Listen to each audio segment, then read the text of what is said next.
ಇದೆ ಅವರು ಪ್ರೈಸ್ ಹೇಗೆ ಮಾಡ್ತಾರೆ ಸೆಂಟ್ರಲ್ ಗೌರ್ಮೆಂಟ್ ಫ್ರೀ ಬೀಸ್ ಕೊಡ್ತಾರೆ ಅಂದ್ರೆ ಜನರ ಜೀವನ ಮಟ್ಟ ಕುಸಿತಾ ಇದೆ. ಅದನ್ನೇ ಹೇಳ್ತಾ ಇರೋದು.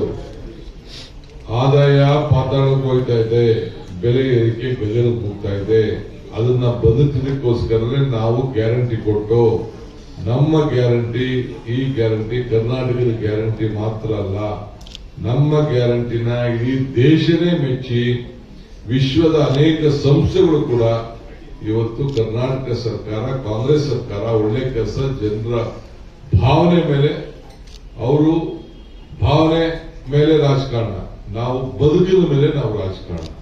ಇದೇ ನಮಗೂ ಅವ್ರಿಗೂ ಇರುವಂತ ವ್ಯತ್ಯಾಸ. ಅವರು ಎಮೋಷನಲಿ ಆನ್ ಕ್ಯಾಸ್ಟ್, ಕ್ರೀಡ್, ಬೇರೆ ಬೇರೆ ವಿಚಾರದಲ್ಲಿ ಎಲ್ಲ ತೆಗೆದುಕೊಂಡು ಹೋಗ್ತಾರೆ. ನಮ್ದು ಹಿಂಗಿಲ್ಲ. ಅವ್ರ ಹೊಟ್ಟೆ ತುಂಬುವಂಥದ್ದು ಕಷ್ಟ, ಅವ್ರ ಬೇವ್ರಿಗೆ ಎಷ್ಟು ಗೌರವ ಕೊಡಬೇಕು, ಇದು ನಮ್ಮ ಚಿಂತನೆ. ಅವರ ಬದುಕಿನ ಬಗ್ಗೆ ನಾವು ಚಿಂತನೆ.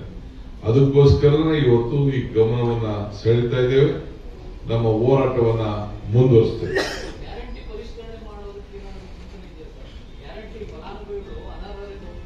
ಇಲ್ಲ, ಅದೇನಾಗಿದೆ ಅಂದ್ರೆ ಸುಮಾರು 100 ಕೋಟಿ ರೂಪಾಯಿ ಅಷ್ಟು ಯಾರು ಗ್ಯಾರಂಟಿ ತೆಗೆದುಕೊಳ್ತಾ ಇದ್ರು ಅವರು ಎಲ್ಲ ತೀರ್ಕೊಂಡಿದ್ದಾರೆ. ಆ ತೀರ್ಕೊಂಡಿದ್ದಂತ ಸಂದರ್ಭದಲ್ಲಿ ಆ ದುಡ್ಡು ಬೇರೆಯವ್ರಿಗೆ ಹೋಗಿ ಮಿಸ್ಯೂಸ್ ಆಗ್ತಾ ಇದೆ. ಅದು ದಾಖಲೆ ಬಂದಿದೆ.